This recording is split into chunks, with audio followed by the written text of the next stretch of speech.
Social media پر یہ معاملہ زیر بحث ہے کہ کیا بانی پاکستان قائد اعظم محمد علی جناح بطور گورنر جنرل پاکستان صرف 1 روپیہ علامتی تنخواہ لیتے تھے؟ تاریخ کے پنوں کو اٹھایا جائے تو پتہ چلتا ہے کہ قائد اعظم کی تنخواہ 1 روپیہ نہیں بلکہ 10,416 روپے اور 10 آنے تھی۔ سوشل میڈیا جہاں نت نئی اور دلچسپ معلومات کا ذریعہ ہے، وہیں بعض اوقات اس پر غلط معلومات بھی گردش کرتی نظر آتی ہیں۔ حال ہی میں سوشل میڈیا پر وائرل سن 1948 کی ایک تاریخی دستاویز کے ساتھ یہ دعویٰ سامنے آیا تھا کہ بطور گورنر جنرل پاکستان قائد اعظم محمد علی جناح کی ماہانہ تنخواہ صرف 1 روپیہ تھی۔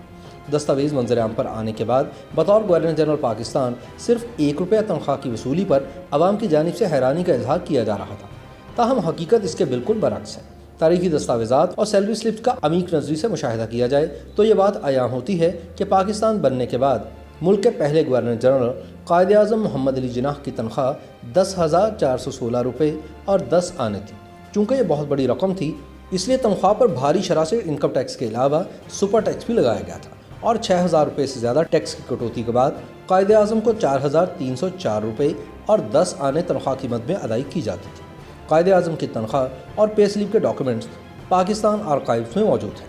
ان دستاویزات کے مطابق محمد علی جناح کی قیام پاکستان کے بعد بطور گورنر جنرل تعیناتی کے بعد باقاعدہ تنخواہ مقرر کی گئی تھی، اور اس کا پے بل بھی ہر مہینے منظوری کے مراحل سے گزرتا تھا اور انہیں ماہانہ مشاہرہ دیا جاتا تھا۔ قائد اعظم رحمۃ اللہ علیہ کی ماہانہ تنخواہ کا پہلا پے بل اگست سن 1947 سے جنوری سن 1948 تک کا بنایا گیا تھا، جس کی کل رقم 57,795 روپے 13 آنے بنتی تھی، جس میں سے انکم ٹیکس اور سپر ٹیکس منہا کرنے کے بعد 34,588 روپے اور 5 آنے کی رقم قائد اعظم کو ادا کی گئی تھی۔ بانی پاکستان قائد اعظم محمد علی جناح جب وفات پا گئے تو ان کی تنخواہ کا بل اکاؤنٹنٹ جنرل آفس میں منظوری کے لیے موجود تھا۔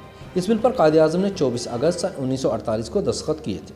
اس سیلری بل میں قائد اعظم کے ستمبر سن 1948 کے 11 دنوں کی تنخواہ شامل نہیں تھی۔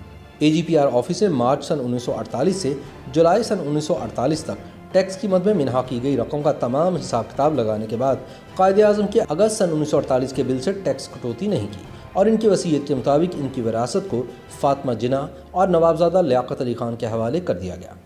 قائد اعظم کی آخری تنخواہ کی رقم 14,236 روپے 4 آنے تھی، جس میں اگست کی تنخواہ 10,416 روپے 10 آنے، جبکہ ستمبر سن 1948 کی 11 دنوں کی تنخواہ 3,829 روپے اور 11 آنے شامل تھی، جو محترمہ فاطمہ جناح کے حوالے کی گئی تھی، جبکہ الاؤنسز کی مد میں 12,129 روپے 1 آنا بھی فاطمہ جناح کو بذریعہ خط ارسال کر دیا گیا۔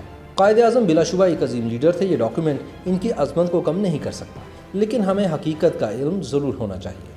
تاہم 1 روپیہ تنخواہ والی کہانی اور تاریخی ڈاکیومنٹس میں تضاد پایا جاتا ہے۔ قائد اعظم کی تنخواہ کی دستاویزات اس بات کی شاہد ہیں کہ وہ بطور گورنر جنرل پاکستان 1 روپیہ نہیں بلکہ ایک معقول تنخواہ لیتے تھے، اور سرکار کی طرف سے انہیں آخری دن تک کی تنخواہ ادا کی گئی۔ قیام پاکستان سے قبل وکالت کے ساتھ ساتھ محمد علی جناح کی آمدنی کا ایک اور ذریعہ مختلف کمپنیوں کے شیئرز اور پراپرٹی کی خرید و فروخت تھا۔ وہ اپنی تمام تر آمدنی کا باقاعدہ حساب رکھتے تھے۔ ان کا شمار برصغیر کے ان گنے چنے افراد میں ہوتا تھا جو سپر ٹیکس سرچارج بھی ادا کرتے تھے۔ اس معاشی خود کفالت کے باعث قائد اعظم کو آزادی عمل حاصل تھا۔ ان کے ہم اثر بیشتر سیاسی اور مذہبی رہنماؤں کو یہ سہولت میسر نہیں تھی۔ مشہور واقعہ ہے کہ کسی نے ان پر اعتراض کیا تھا کہ گاندھی جی تو ریل کے 3 درجے میں سفر کرتے ہیں اور آپ درجہ اول میں، تو قائد نے جواب دیا کہ ان کا کرایہ کانگریس ادا کرتی ہے، جبکہ میں فرسٹ کلاس کا ٹکٹ اپنی جیب سے خریدتا ہوں۔ قائد اعظم نے جو بھی بطور وکیل کمایا وہ خود ان کی محنت کی کمائی تھی۔ ان کے کردار اور عمل میں بے پناہ خودداری تھی۔ وہ مسلم لیگ کے تاحیات صدر رہے، لیکن انہوں نے اپنی ذات کے لیے ایک پائی بھی مسلم لیگ فنڈ سے نہیں لی۔ اپنی علالت کے دوران قائد نے معالجین کے اصرار کے باوجود برطانیہ اور امریکہ سے ڈاکٹر بلوانے سے انکار کر دیا کہ اس سے سرکاری خزانے پر بوجھ پڑے گا۔